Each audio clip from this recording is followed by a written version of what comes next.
Bismillahirrahmanirrahim. So, this session, inshallah, will be covering iniquity, love of the world, and envy, once Hubayt shows up. What? And envy, once Hubayt shows up. That was his part. Or we could just do... His part's the world. Your part's envy, then. I thought it was the other way around. All right, then. At any rate, I'll be starting off with iniquity. So... Yep. So iniquity, I first thought it was close to inequity, which it is in fact not. Iniquity is defined, or they define it as unjustly harming other creations. So that can be, they don't limit it to other people or other, like living things. Just kind of doing harm to the creation around you for no reason. Yeah. Yes. Dogfighting? Like dogfighting? I don't think we would be a part of a dogfight, literally. Well, yes, except we don't have control over both of them. At any rate, so encouraging that would probably be bad. She's talking about a dogfighting ring, where you train dogs to Right. fight one another. Like what he's explaining. Like What are you talking about? I don't know. Michael Vick. Yeah, like him. Like a dogfighting ring, Hmm. where you have Yes, that would probably be discouraged since people are the ones initiating that. So, the book Hamza Yusuf draws our attention to the fact that it's that the word its cause of it is likened to a powerfully intoxicating wine, so much so that it would cause the drinker to shudder. So it's something that has such a strong taste, such a strong force that you have a physical reaction throughout your entire body, and this desire to cause harm and discomfort and ultimately injustice to other creations, it stems from the desire to assert one's own position. So you want to prove to someone else that you are superior than them, or that you want to be dominant over them. You want to have control over how they carry out their lives and their tasks, at least while in your presence. Bullying? Yeah, bullying. That's an example that we might come across as students or earlier. That these kids or these people, they want you to think, they want to make the point that they're better than you, and so to do that they humiliate you through causing pain and injustice to you. And so bullies are an example. Just not too long ago, in the grand scheme of things, you had conquerors who, like politicians who sought to conquer the world. Napoleon, Hitler, they wreaked all sorts of injustices unduly to other people and other places to assert their own power. And you can also, their followers also followed in footsteps. It wasn't they gave the orders, but it was the soldiers who carried out those orders. And they did so because they wanted to become closer, or, whether in a relationship, or become closer to that kind of person who was asserting dominance. And so they followed those wills, their whims. And so these kinds of people who chase after people who they perceive to have worldly power, they're not going to be successful in this life or the hereafter. In this life, because they'll either fail in their attempts to get near to that person, or if they do succeed, then that person he enjoys causing harm to other people. So he's not going to be he's miserly with his power. He's not going to be willing to share it with someone who's supposedly gained his trust. If you honor someone who is that kind of person, that kind of vile person, then they're not gonna honor you back. They're not going to reciprocate those feelings they might even be resentful of that because it's just in their nature that they don't like it when other people do things towards them, whether good or bad, even especially bad, even good. And so attempts to get closer to that person would fail. However, then there's people like the Sahaba who sought to get close to the Prophet Muhammad sallallahu alaihi wasallam, and not for his power, because as the Islamic Empire grew, so did the power of the Muslims and the Prophet sallallahu alaihi wasallam. They sought to get closer to him because they wanted, what he was teaching. They wanted to be close to Allah, and that kind of pursuing, the true power. Well, not pursuing his power, pursuing Allah for his power, for a respect and a fear for his power and hope for his mercy, and love for him, pursuing Allah for those reasons. Those are noble pursuits that we can have in this life, and those will be good for us in this world and the next, because in this world that kind of behavior will be recognized by other people, other good people.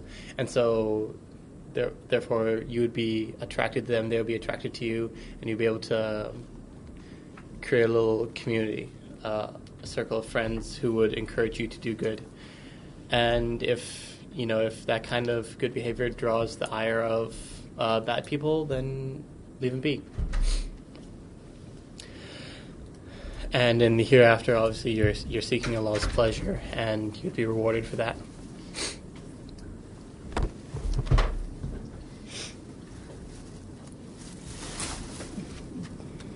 But these people who exhibit inequity, who are unjust to people, who cause harm to them, they're seeking some sort of admiration or respect. But that in itself isn't a bad thing. Seeking admiration or being aware of what other people think about you isn't a bad thing. Because as Muslims in America, especially, or in other Western countries where Islam is a minority, we have a responsibility to put our best foot forward and to represent our great community and our religion in the best way possible. So that's something else to keep in mind, that you're always being watched. Sometimes it's hard to keep in mind that Allah is always watching you, but if we place some other checks, like these people, my friends, they're not Muslim, they don't really know many other Muslims, and so how they see me is greatly impacts how they see Islam. So if I'm doing bad things, if I'm hurting other people, if I'm being a jerk, then that's what they're gonna take that perception on about the entirety of Islam and unfairly cast that light on over 1 billion people and the religion of the Prophet ﷺ and the religion that Allah had ordained. And so we should keep that in mind, but we shouldn't worry ourselves too much about it, because there are some people who aren't gonna come around no matter what you do. They're going to stubbornly hold fast to their negative opinions about Islam, and that's something that you have to be patient with. Maybe they'll come around eventually, maybe not, but to do actions that would appease them is, while sacrificing the pleasure of Allah, is completely the wrong path, because that wouldn't correct their ideas about Islam. Even if they think that Islam's that, then you still give them the wrong idea, even if they like it. And there's only so much energy that we have, and so we should be focused on pleasing who matters. And so you can't please everybody. I'm sure we've all heard this before, and so there's not a thing that everyone will have a consensus on. And so we have to make the right decisions as to who we want to please and who we are okay with displeasing.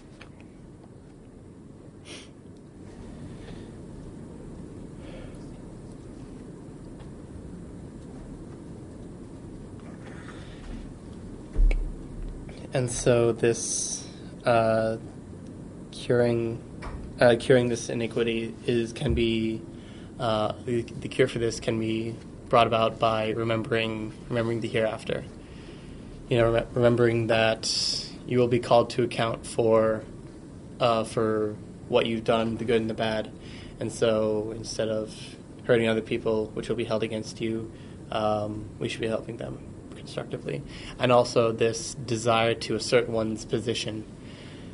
In the end, all this worldly status that we come up with, it's all gone once we die. The rich man and the poor man, they're both in the grave. They're both dead. It doesn't matter what they have or what they had. In the end, we all end up the same. So this pursuit of power, you might even if in modern society you might have CEOs who, this kind of touches on miserliness, who seek wealth, who seek power, and they sacrifice their health and all their time dedicating themselves to this task, but in the end it bears them no fruit as they lose it all when they return to the earth in the grave.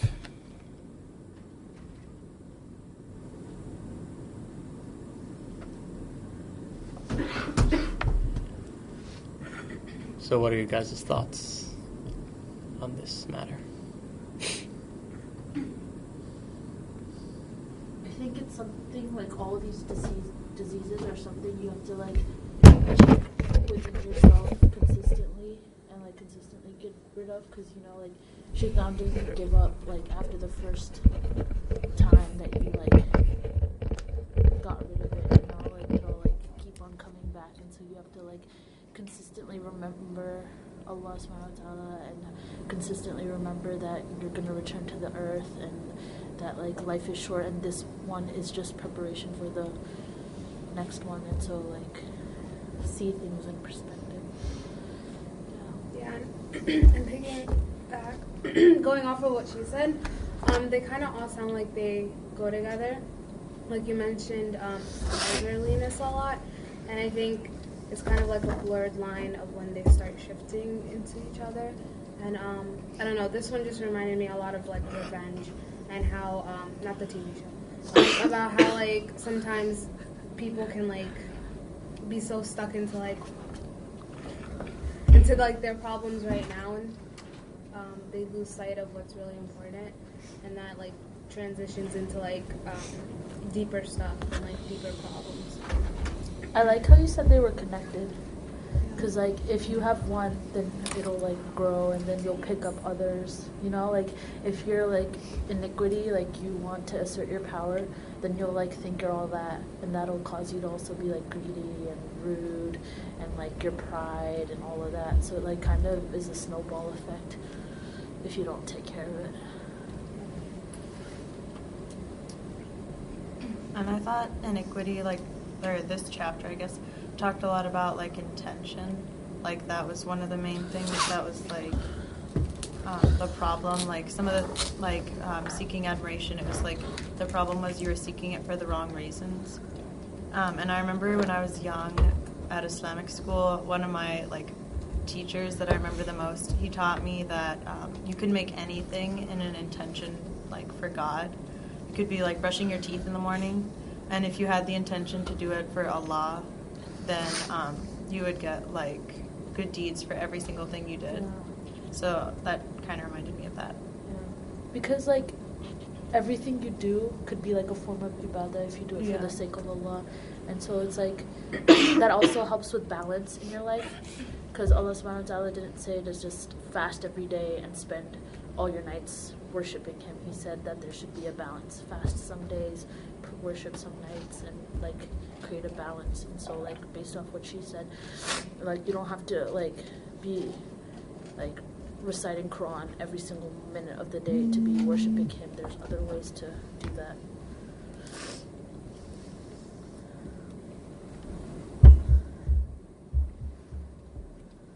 So envy?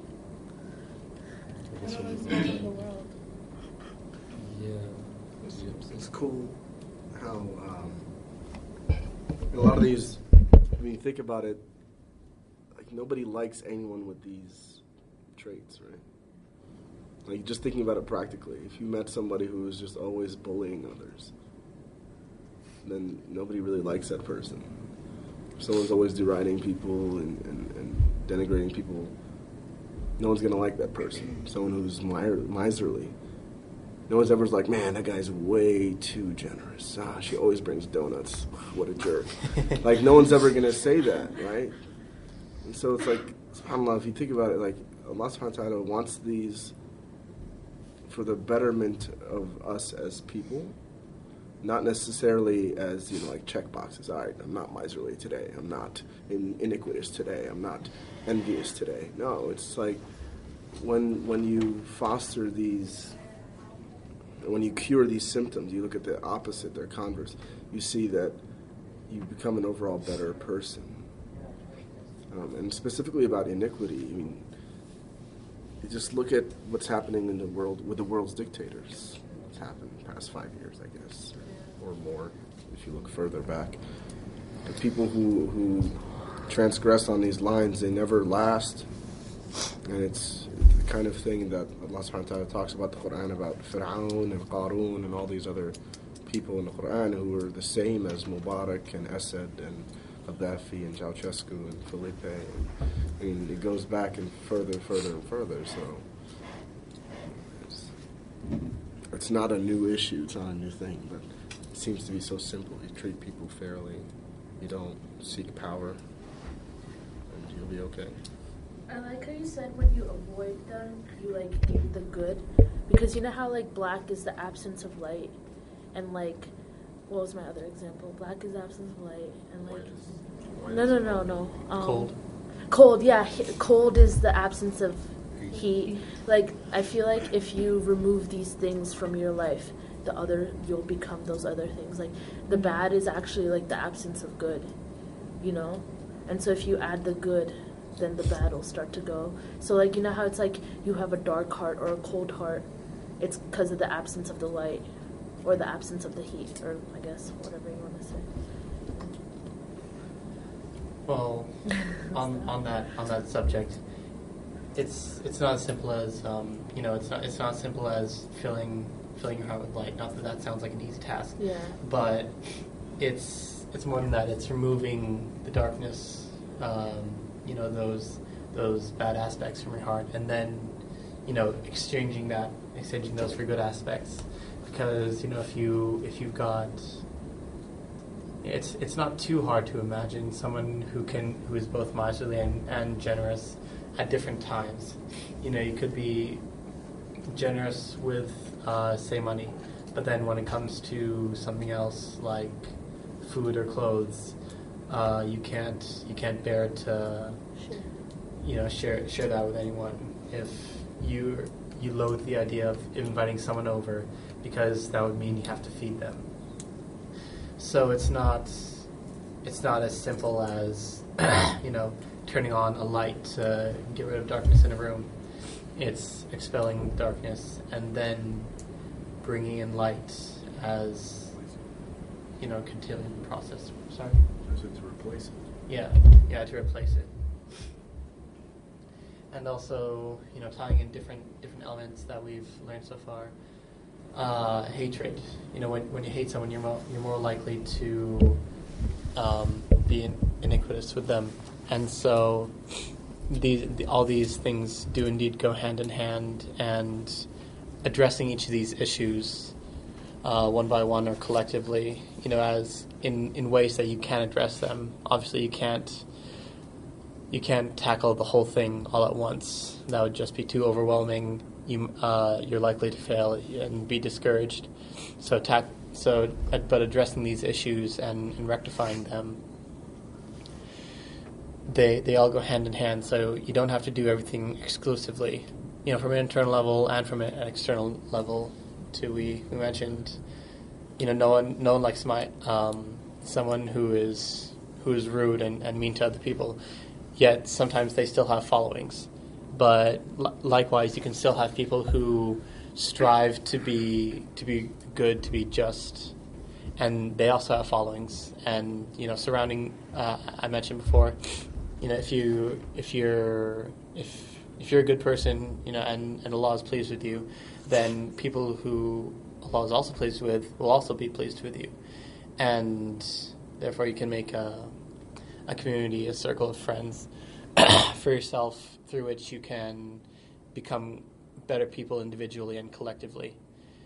And I mentioned, what a valid person's reaction might be to being honored.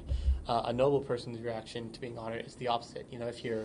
If you honor an honorable person, he'll reciprocate that back to you, and so then you have this cycle of appreciation and gratitude and honor between you two that would foster other good behaviors.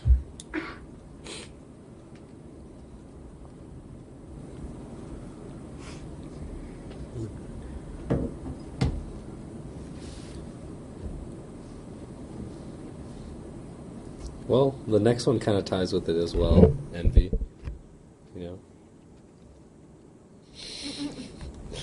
Alright, anyways, I'm just going to go on with envy. Hopefully Fawad will join us soon. Inshallah. Or we could just, cover love of the world next time. It depends. But anyways, envy is... Does anyone know what envy is? Severe disease of the heart. Alright. What else? It's wanting like what the other person has and not wanting it for them. Yeah. Not being happy. I think there's like a clear distinction, because I don't think there's anything wrong with wanting something that someone else has, And not wanting but then it for them. it's like wanting it so much that you don't want them to have it is the like disease part. Mm-hmm. Yeah. So what are some examples of that? There's some easy ones. Come on, guys. What? Examples of envy. Like, Oh, siblings. Yeah? she has 5. So. And I'm the oldest, so everything I have, they want. Oh. Usually have to give it to them. But do they not want it for you? Because they want what you have. Now I'm like, the favorite. Never mind. Let's pick on my sister. So if she has something and say, oh, okay, perfect example. My brother was pouring juice the other day. Like it was like a month ago, and he took the juice out of the fridge. Okay, hopefully this makes sense or ties in. But so he took the juice from the fridge and he put it on the counter. Can you stop? And then he turned around to go to the dishwasher to get a cup. When he turned back around, he found my sister already having the juice carton in her hand and pouring a cup for herself. He got really upset, and then he took the juice and he poured it down the sink, and they both got in trouble. so no one got the juice. Nobody got the juice. They both got they got their That's electronics taken away. But it's like the point was, he wanted the juice to the point of where, like when she had it, like that was not okay. Like, he would rather it be down the sink. Like, nobody else could have it. That's actually a pretty good example, because what envy also does is you know how a lot of people believe that... Juice. Sorry. It's like my mom knows I was talking about this. Yeah, don't worry, I had the same thing. Anyways, so when someone's envious of someone else, a lot of people believe that the one who's being envied is the one who's being harmed. But in fact, the person who is being envious is the one who's actually being harmed even more. And, actually that example was good. I guess what I was thinking was a little different. But, What was your example? It's not enough that I succeed, others should fail. Kind of like that, I guess. Yeah, so it's kind of like that as well. I've seen that quote in his yearbook.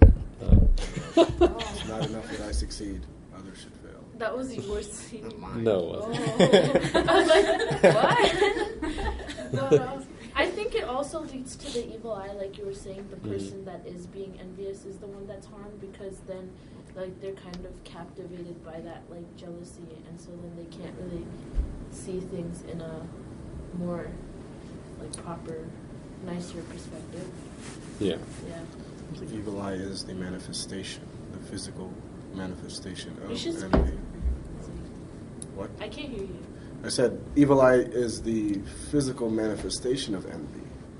Yes. Envy is, you want your friend to fail, not that you pass, but you want your friend to fail too because they get better grade than you. And so, same with the envy is like, instead of saying mashallah, no, I want them to not have that bicycle anymore, and then they get in a bicycle crash and die.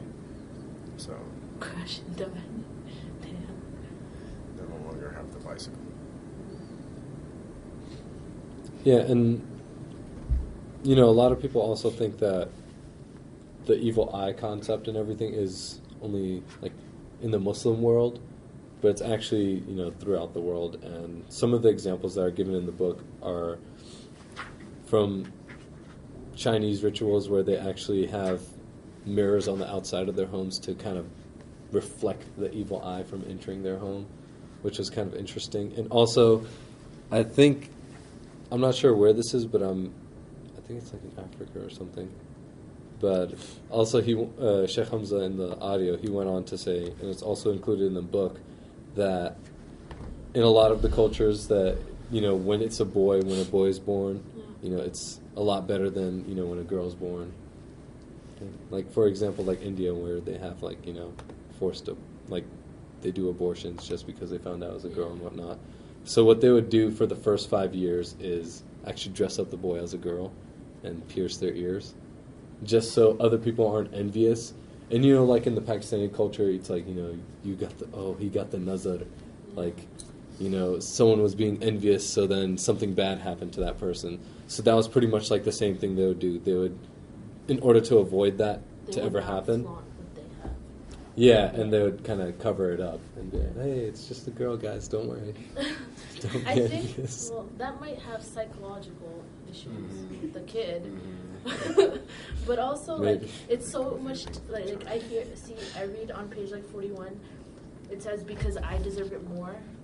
It also, like, is tied with pride, because you think that the person, like, say Dahlia had something that I didn't have, and I wanted it so bad, and I was like, why does she have it? She doesn't deserve it.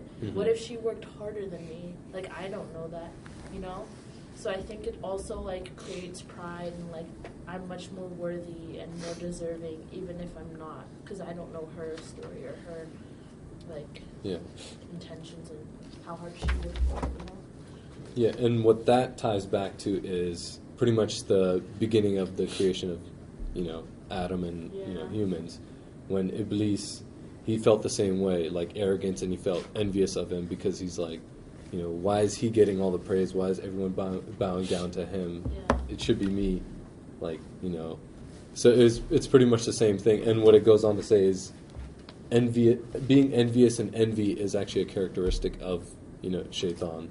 Yeah. So that's something, we should really try to control ourselves and, remind ourselves of. I think it's like a root of a lot of other things too, like love of the world. It's because like you want it, like envy's kind of like you want something so bad that you're blinded by like reality kind of, and you lose sight of like what's important. And so they say also most scholars believe that envy is one of the roots of most of these diseases and everything. Because if you just want something that someone else has, you can work for it and try to get it. But to like wish that they didn't have it or to wish harm upon them for having it is like the mean part of it all. So how do you get rid of it, Robin? I'm not even done with this. I wanted to say one of the jokes down here. I thought it was pretty good. Oh. But It's right here. Which the one is Imam says that one way to uproot envy is to realize with solemn reflection that envy can never benefit its holder. So no, it's not that. Actually, if you want to, you could read before poem verses 59 to 62. It's like the paragraph right above it. 59 to what? Like where it says like the poem. Oh. The second part. Yeah. Like right before treatment, it's still in the disease. Yeah. Read So, just read like the last sentence. It's the quote.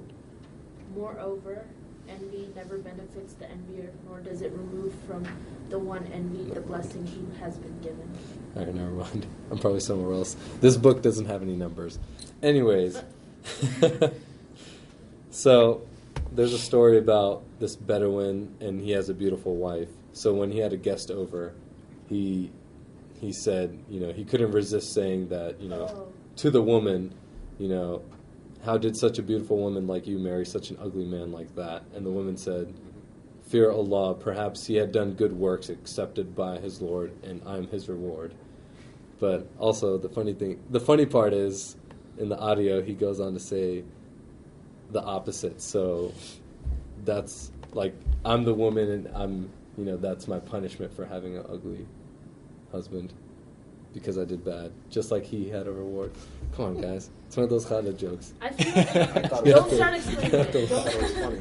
But I Because think like his wife might have it's been also tied to- punishment, but he is also a reward. Other. The other way around. Reward, So yeah. just like the wife, what could be a reward for him doing good, yeah. the husband could be a punishment for her doing bad. Who made this joke? Was it a man or a woman? Sheikh Hamza, yo. It's probably a man. Yeah. Men have Hamza is a man. Men have a fixation on But I outward think appearance, this is kind as of women like don't have as much of a fixation. focusing Yeah. too much on attractiveness. Because what if they have like good hearts? So what if they're really pious and the ugly on the outside husband actually is like Can you explain the helping joke? her- is helping her get Pious. closer to Allah. What's the joke? Maybe he's just a really good guy. Yeah. Like, not even the pious part. Just like a really Well, I nice mean, person. Like religions Good have character. like marriage is half your deed, help you get closer to Allah. So even if he's like ugly, maybe he's like doing that, So, Yeah. Anyways, the joke is, I the joke is, feel like it's not gonna be funny, but go ahead. it's not. there's a guest at someone's house, and the guy's ugly, and his wife's really beautiful. So once the guy leaves, like the guest couldn't help but resist by saying like to the woman like, "How are you so beautiful and your husband's so ugly?" That is so rude. He couldn't resist saying it. So the woman said, Yeah, I've had fear people call me fear ugly to my Allah. face before. What? No, continue. Okay. So the woman said, fear Allah, perhaps he had done good works accepted by his Lord, and I'm his reward. And then the joke, not the joke, but like the funny part of it is, what? It's an anecdote. Basically, Yeah. the guy was like, Well, the what whole if thing's an anecdote. The guest. it's your punishment that you ended up with an ugly husband instead of you being the So reward? only insults come out of this guy's mouth. Yeah, he's mean. Well, we don't know if it's from that guy's mouth. How's that funny though?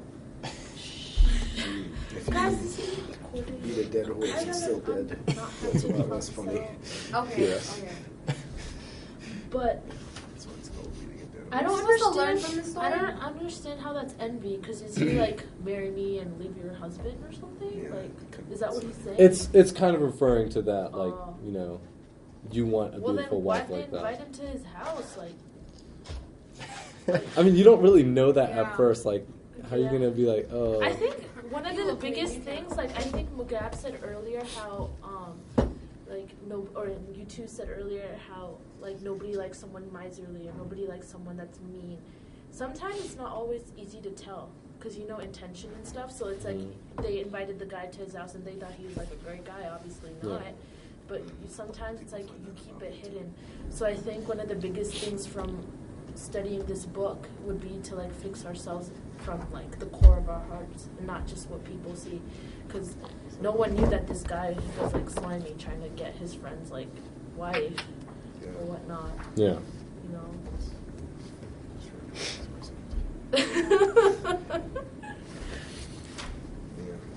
And that's the thing. I mean, So, I think that's the thing with a lot of these. If you fix, and that's why it's called diseases, because when you fix a disease, the symptoms go away. If you fix the symptoms, it's exactly what you're talking about. If I'm, envious or I'm a jerk, I can stop being a jerk, but inside I still hate people. I can stop outwardly envying people, but in the inside I still wish people didn't have nice things. So, I mean, the point of this is purification of the heart, not of the body. because Right. you can give someone the evil eye without being outward about it, so it's like actually about what's within you. And I feel like for envy, especially, it's really easy to tell when people are like envious. Not always. no. At some I- points, I People feel are like really it's good at not. hiding it. Because yeah. I think I don't know. certain people, it's like, I mean, some people probably make it obvious than others, but if you think about it, it's like in like movies and TV shows, for example, like it's like the friend that's helping you, but they're really not because behind you. It's like 13 going on 30 with Alice and Madonna. I've never watched that movie. oh Yeah. my god, you know that movie? Of course. Pop culture references. Where her best friend is the one who sold her out. Yep. She was like going up for like awesome presentation, and her best friend sold her out. Yeah. So it's like in like TV shows when your best friend like sells you out. Are they really your friend? Because they just like ruined it for you. And sometimes that leads to manipulations, especially in TV shows. Yeah. Well, wait till you get to an industrial or a corporate setting. It happens a lot where everyone smiles at everyone else's face, but you don't know who's working in the background Yeah. to get rid of you. Great. Yeah, especially Yeah, when looking forward to that. yeah, especially when you have like a coworker and you feel like you even worked harder than them, but then they end up getting the promotion. Oh yeah, I saw that on the TV show once, and the girl was like being so nice to her, and they were like Yeah. best friends hanging out, and then the next day, It's a recurring theme. Every single like example you gave was. yeah, because that's where it shows. Okay, I'll give her an Okay, example sure. about Rayon. She's so envious of me. Oh. She like, no, I'm just She kidding. wishes you'd stop giving examples. But, She doesn't wish that she could give more examples. No, she just watches wishes more that TV. you would give less examples. She just watches more TV than me, so she's like being a hater. Yeah, I'm reflecting. But all else aside, like it's really about what's in you, I think. Yeah. And that's harder to tell than like I guess some examples it is easier to tell, but I feel like usually you'll never know like someone's real intention. But like some people have it like, I mean like any disease, like there's different stages of it, and some people are like really envious. Yeah, like terminal. And then other people are like borderline getting there, and like the terminal people, Yeah. I feel like you can see that like really easy on their faces and stuff, and their actions. I think what's a lot harder is to see it in yourself. Because we're talking a lot You about know- other people doing it to us. Yeah, and that's actually one of the treatments that they go on to talk about. But also to do with stages, it doesn't always have to be like the richest person and everyone's envious of them, but it's also like almost everyone, And there's an example about, two street sweepers will envy one another because one of them has a donkey to pull the trash and the other one doesn't, like the cart, Yeah. So it doesn't really have to do with like it doesn't matter like what like worldly level you are at. There will most likely be someone envious That goes of you. back to like whether who like you're like when you put yourself as a judge on who deserves it or not, even though Mhm. you're not the person with the ability to judge. So like maybe the guy with the like trolley or cart or horse donkey Yeah, cart. deserved it. I don't Yeah. know. Stop. Okay. Like he deserved it more. Maybe he had like back pains or something, and the other guy didn't. And so like, I feel like we kind of take it upon ourselves to like make those judgments on who is deserving or not, Mhm. even though it's like not our place. And it's not, they say, it's a lot about, and this is a quote from, I guess, from the internet, where I spend most of my time. But it talks about, like, don't compare yourself to others because, you're seeing your whole life in front of you and you're focusing mostly on negative things because those are the ones that have the most impact as humans. We look, but more importantly, you go on someone's Facebook. What's the joke? Like, may your life be as exciting as you make it look like on Facebook. That's like something like, may your life be as exciting as you make it seem on Facebook. Because you're looking at people's highlight reels. No one's going to run up to you and be like, oh, dude, I totally got a 64 on this test. Yeah. No one's going to say that to you. But people was like, oh, dude, I got 97 or I got 110. And so you're seeing all these things. And you're talking about deserving.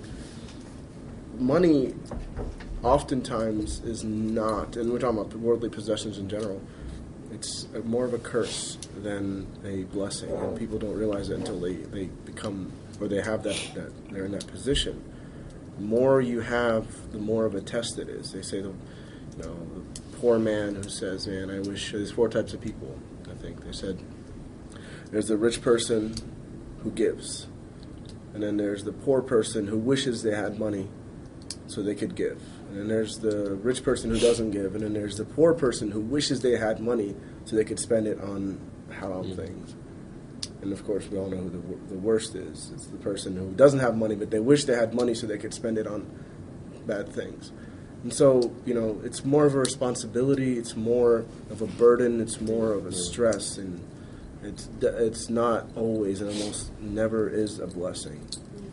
And so, when we talk about deserving, that person that we see, that has so-and-so or whatever thing that we want, almost, that may not be the thing that's best for us or even for them. So just determining who deserves what, it's not based on merit or effort. It's based on what's best for you. And we Also, don't realize that. You said on social media, that's you compare your entire life to people's highlights.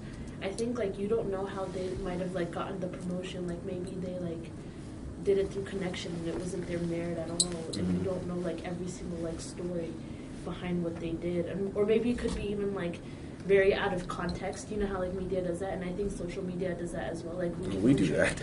It's not social media; it's us. Yeah, people portray themselves in such a glamorous way on social media that may not even actually be authentic.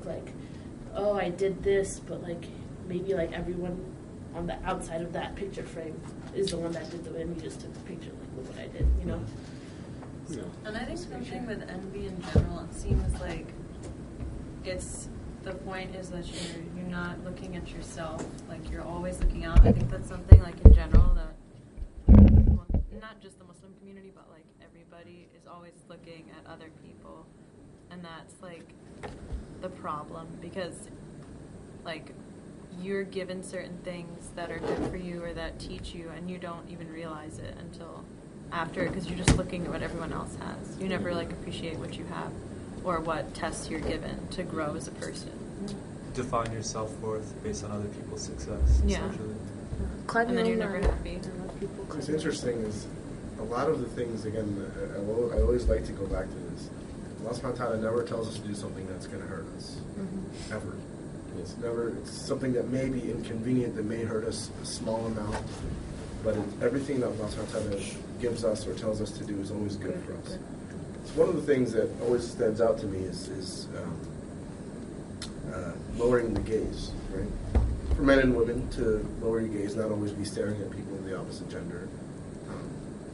And one of the things that a lot of people talk about is the fact that if you're always looking at other men or other women, you become unhappy with your own spouse, right? Oh, I wish she had hair that looked like this, or I wish she had, his beard looked like this, or I wish he was this tall, or this and that. I mean, it's, again, looking at what you have may be the best thing for you, but then looking at things that are out there is the worst thing for you. It makes you unhappy with what Allah subhanahu wa ta'ala gave you. And the fact that you said it yourself, all of these are related.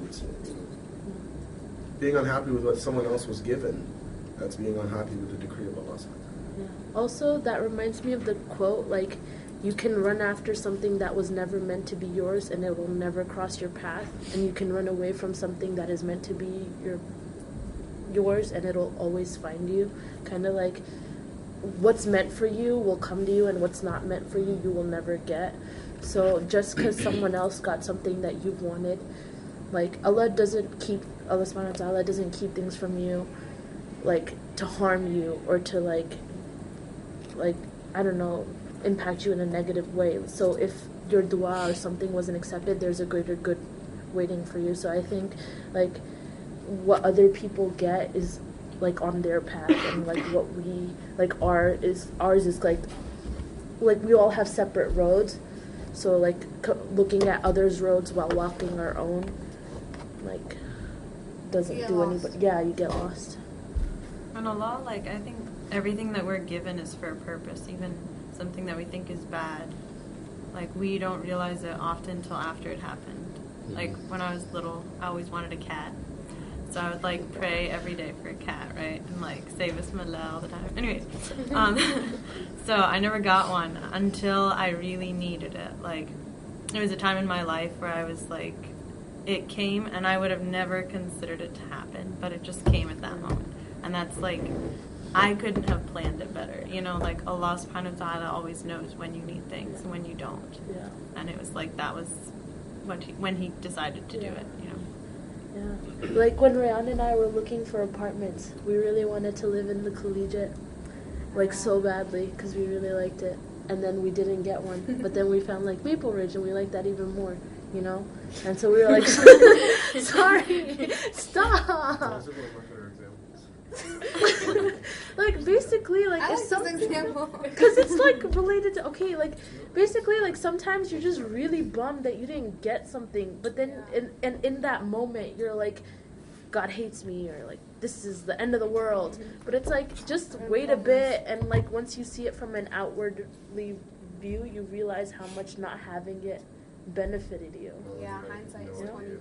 Cause like Collegiate and Maple Ridge, rent is the same, but Maple Ridge is much bigger, so we felt Okay, we're going to take on. like, 2-bedroom or 3-bedroom? it's two. How many Two. baths? 2.5. 2.5. Yeah. Bathroom, For walk-in the closet. same, it's like double the square footage for the same rent. Come on. No. It's a real thing. What she's talking about is a real thing. Yeah. We always conceptualize it. We say, the ISS is something that you love, that you really want so badly, and maybe it's the worst thing for you, and something that you hate and you never want, and it turns out to be the best thing for you. Yeah. So I can give off a lot of examples from my life and my friends' lives where they've wanted something, or I've wanted something, or someone so badly, and then when you find out, you just find out things later on. Yeah. That's actually pretty true. What? That's actually pretty true. Like you That's see, like extremely true. like like I'm gonna say it generally, but like you see like girls like pining after guys so badly, like, and it's like they see one and they like obsess about him, and then they see another, and you know like that every single time, and then later on they realize like that's actually not good for me, or like he did this, or like maybe she did this, you know. So it's like what like you said about the comparing your spouse to other people, like you should lower your gaze because the person you're married to, like inshallah, unless you like end up in divorce, but like inshallah, they're like Looking on the bright side. they're like you know, like they're like half your deen. They're supposed to help you become better Muslim, bring you closer to Allah, you know. So it's like they might not have like the best beard or like the best hair, but like they're like for you, and so they're the best person for you. Like instead of wanting the best, you should want the best for you specifically. Yeah. A friend of mine got the car that I was like really wanting for such a long time. I'm a car guy, for those of us who don't know. So I was dreaming after this car, and I was like saving up, and I really wanted it. My friend gets it. He got his license suspended after 3 or 4 weeks because of all the tickets. Did you give him the evil eye? I'm just kidding. I'm just kidding. I'm He's just an kidding. idiot. No, and again, it's one of those things where I didn't want it anymore. And Yeah. so he actually asked for permission. I was like, no, but the long story short was that, it was something I really wanted, and then he let me borrow it for a while.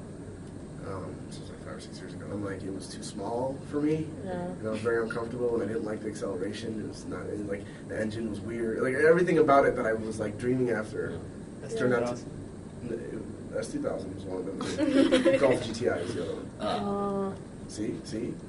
It's still a good car. It's just not the best car for me. Yeah. So I was uncomfortable in it, and then it wouldn't fit any of the stuff, and then I had to put the seat all the way back, and just had a turbo, which means that you have to rev all the way. It's just S2000. That's a really good point. Like sometimes you see something that someone else has, and it's the best for them, and then you want it so badly for yourself, and then when you like, I guess, get it, or like you realize it's like that's what I was nothing you thinking. want. When you go clothes shopping and then you think something looks like really cute on the hanger, and then you go Seen try it on, someone and you're else like, wear it? what is this? It looked really good on Ryan. Well, Shorter. that actually, for me, kind of goes into the treatment, which is the self-realization. Yeah. So, and clothing. So, a while ago, and shoes. A while ago, well, I didn't really read much. I still don't read much. But anyways. Did you read this chapter? No, he didn't. Anyways. Anyways. So, this is when I was really into like buying shirts of like different brands and stuff like that. So there was this brand called Fate, like Fate. And I just bought the shirt, right? And it was like something written in cursive. I couldn't really read it until I bought it. And then I got wore it once, and someone actually called me out on it. What did it So say? fate stands for all to envy. What? Yeah, that's the shirt that I bought. Oh, And then I wow. realized it. I was like, oh, that's what it says? I'm like, So you didn't even read. Wait, Rocket, you didn't even read the words written on your shirt. Is that how much you don't read? It was in really fancy. It was in The 4 really. words? It was in really fancy Yeah, cursive. it's All right. cursive. Roger can barely read regular. Thank you. Thank you. So, Me neither, but I mean, also- it kind of just ties back to just yourself realizing it Yeah. before someone calls you out on it. It's just like, and we're almost out of time. That's why I kind of want to end on this. But it just kind of got to me after someone pointed it out, and then I looked at it and I'm like, hey, this does say envy. Like, is this what I'm trying to represent? Just wearing a fly T-shirt that says that in fancy cursive. I still have that T-shirt, by the way. It's Is just it black and white? It's I black wish, and I white. wish you didn't have it. Black and white. Yeah. I'll give it to you. I won't give it. You might be able to squeeze it. No, there's 2 things that you can do actually with. If you feel it in yourself, and this is something that we were taught as well. So when you feel envy in yourself, and it is a real feeling. Sometimes you do it without noticing, but It's human nature, as exactly, it it's, says. it's something that's natural and it occurs with all of us. And when you, hopefully now you're going to start to notice it in yourself. The best thing to do is to always utter the words of Allah subhanahu wa ta'ala. So you say subhanallah, mashallah, Allahu akbar, bismillah. I mean, just saying the words of Allah negates the effect of any hasad or nadar or whatever it's called, the evil eye. Wait, you call it nadar? Nadar just means So nadar sight. and nazar, so it's like actually when It's an Arabic Yeah. word. Urdu, like the da and the okay. Yeah. Yeah. Okay. So any of those, I just changed my negating that effect, you do that by saying the words of Allah subhanahu wa ta'ala. When you make dua for that person, when you notice that you're envious of someone, you make dua to Allah to give him more. And you can say, give me more too, but to say for that person, give them more. A sincere dua. That's one thing. And then of course the other one is to say alhamdulillah. It's always, Allah subhanahu wa ta'ala always says, alhamdulillah. It's always say alhamdulillah. We say Fatiha how many times a day? How many times? 5. 17. No, a lot more. 17. 17. So 17 times a day at least you're saying That's alhamdulillah. 5. You pray 5 times. So, it's always saying alhamdulillah. When you see you want something that someone else has, even if you're not envious of them, that you want them not to have it, just say alhamdulillah. Because then that says alhamdulillah, thank you Allah for what you've given me. Yeah. And it starts you down a different train of thought, as opposed to, oh, thanks Allah for not giving me all this stuff. It's like, thanks for giving me this, this, and this. So, Also, like Allah subhanahu wa ta'ala's resources are like obviously endless. So you shouldn't think that just because someone else has something that you can't have it or something better for you. So like instead of wanting to take it away from others, you should just ask for better for you and the person. Like want for others what you want for yourself. and there's always, everyone is different. So Yeah. I knew somebody who was telling me, it's interesting. He's like, I just came to this realization. He's like, everything I've ever wanted, I've gotten it. Good for And I you. was like, wow. He's like, not so wow. He's like, everything I've ever wanted, I've gotten it with a delay. So like, subhanAllah, it's like, you're like, yeah, you'll get what you want. Sometimes. In this case, this person got what he wanted all the time. He just, instead of getting it at that moment, he'd have to wait, say, 4 or 5 years, or 3 or 4 years, or, it's always like it required some sort of action or time. But he's like, I can't think of something that I've ever wanted really badly and I've never gotten it. Yeah. But it's always been, I've had to wait for it. Also, like, Allah doesn't change your situation unless you work hard for it. So you can't just, like, ask, like, oh, I want this job or I want this car without, like, working hard for it. I was Yes, on Raya. Tumblr during finals. And, Oh. yeah. And Great idea. now to start off, this, like, the studying dua. And, it just started off by saying, you can't expect an A if you don't, like, Study. I mean, you can say the dua like as many times as you want, but if you don't study for that, like Yeah. that you want that A, you're not gonna get it. Yeah. So it's like it works both ways. But, And going back to what Khalid said about the delay, and you know how you're saying that's he was like, that's a bad thing, like the delay. But when you think about it, you know how like, you know, when Muslims make dua for something and you feel like it's not coming to you, I mean, that's not something to be, like, sad about or upset about. Just keep making that dua, because that dua could be accepted not in this life, but in the hereafter. And there's, like, something about how you want your duas to be accepted in the hereafter, because that the results of that are much greater. Yeah, exactly, Yeah. in this life. So that's something we should also remind ourselves. Yeah, it still has to envy. But it's also something we should remind ourselves. So even if you don't get such a good, like, if you don't get an A in that, you know, in that class, that doesn't mean, you know, you just completely stop studying and you don't even make the, you know, the studying dua or something like that. It's just something you're just going to have to keep striving for. And it's like a consistent thing. So, like, just because you overcame envy for, like, one situation doesn't mean you're never going to feel it again. Because, like, and other things, like, it's human nature, and it's okay. It's just how you deal with them and how you react to them that matter and define your character. Yes. Yeah. And just get yourself used to saying the name of Allah. Yeah. And see someone has a nice pair of shoes. Nice pair of shoes. MashaAllah, nice hijab. SubhanAllah, those are really nice glasses. I mean, just the word of, first of all, it's thicker, so you're always saying thicker. And actually what it is, it's also good for relations, because it puts the other person's heart at ease. If there's someone who, other people who are very worried about nazar or hasad or ayn or whatever you call it, you know, they say, oh, this person has said the name of Allah. He clearly, or she clearly, you know, doesn't, even if she has it or he has it in his heart, they're trying their best to keep it from having an effect. And so it's good to get yourself used to something like that. Dahlia said, you can always change your intention if it's not good in the first place, you know. Make it for Allah. Good talk. Yeah, unfortunately, we're out of time. But for next week, inshallah, we'll go over the one we skipped. Love of the world. Love of the world, and then along with the next two. What are the next two? I feel like we kind of Daddy, touched you on mind love checking? of the world through envy. Yeah, I mean, Yeah. pretty much like any of the diseases, you'll touch envy. We'll be touching each other. Yeah. I forgot which one was the one you mentioned about like your manager and everything last week. Oh, that one was hate. That was hatred. Yeah. So that also ties to envy, because, you know, like they say, like if you really hate that person and everything, and you're just like, just make dua for that person, you know, to be a better person. So that also ties along with envy as well. I read a quote once. It was something along, I can't remember it word to word, but it was like something along the lines of, you don't get mad at people above you in terms of like authority. It's like anger is kind of like a way to like put your assert your powers on others. I don't know. That's cool.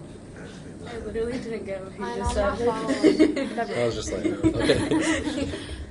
Whatever I was doing broke in my hands. Khalid, do you mind doing like a small ending dua? Or we just do all that stuff? سبحان ربك رب العزة عما يصفون وسلام على المرسلين والحمد لله رب العالمين. بسم الله الرحمن الرحيم. والعصر إن الإنسان لفي خسر إلا الذين آمنوا وعملوا الصالحات وتواصوا بالحق وتواصوا بالصبر. Okay. Everyone got it for next week?